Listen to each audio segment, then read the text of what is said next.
Hey, it's Miles Miller again with LeadUp.biz, your resource to professional success. Glad to be back with you again. This is our second segment on becoming a time planner, TikTok, getting the clock and managing your time better. I've got today the 5 steps. You're going to want to write these down. Pause this video as you're watching it because these are going to be very important. We may show these to you as well in the background, so keep an eye out for that. But take down these next steps. 1. Very important, the very first step, and it's always good to have that strong foundation no matter what you're doing.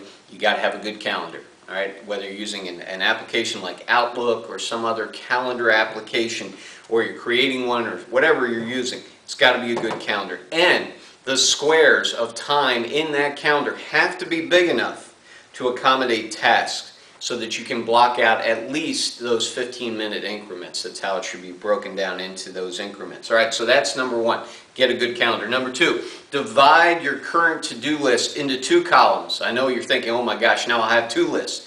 There's a reason for that. All right, divide your to-do list into 2 columns. In the 1 column, I want you to put what are those things that are kind of preset. Those things that you can't get out of, those Monday morning meetings, Friday afternoon recaps, status meetings, whatever. The things that happen to you every single day or every single week, put them in that 1 column. In the other column, put all the other things that are what we will call floating responsibilities, things that are going to change.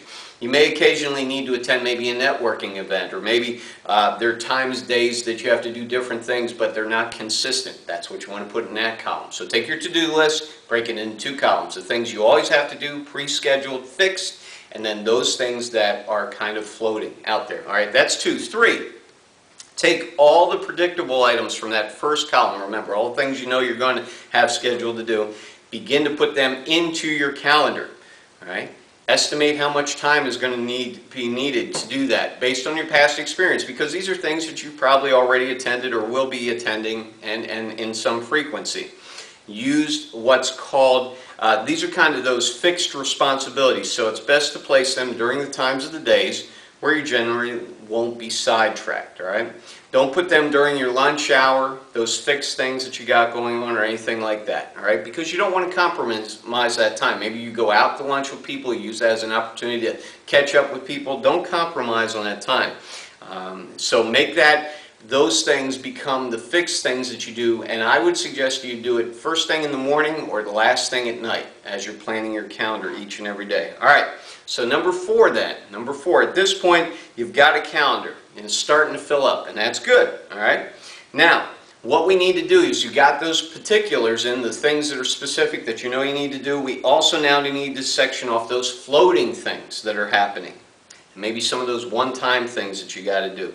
All right, so you begin to section off blocks of times for that and take those responsibilities that you had in that second column. Remember, from your to-do list, place them in the available time blocks. Now you have to be reasonable.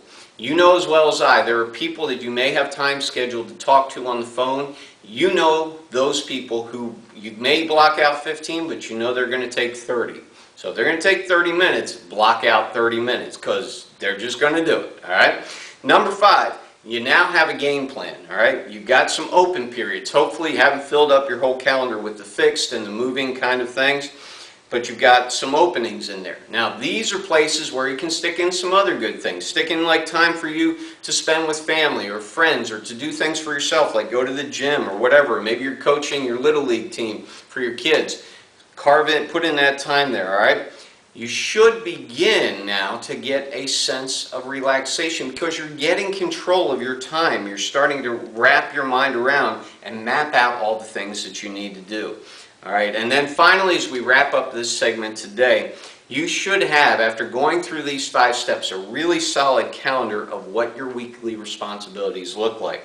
So each evening, get ready for the next day. At the end of your evening, get ready for the next day. Look at your plan for the next day. Add anything new that you may need to accomplish for that day. Maybe you have to go out and buy somebody a gift. Maybe you have to go to the grocery store. Don't forget to factor those things in. And congratulations, you're done. But wait, there's more. Come back for segment number 3 to learn a couple other things that you may think I forgot about, but I really didn't.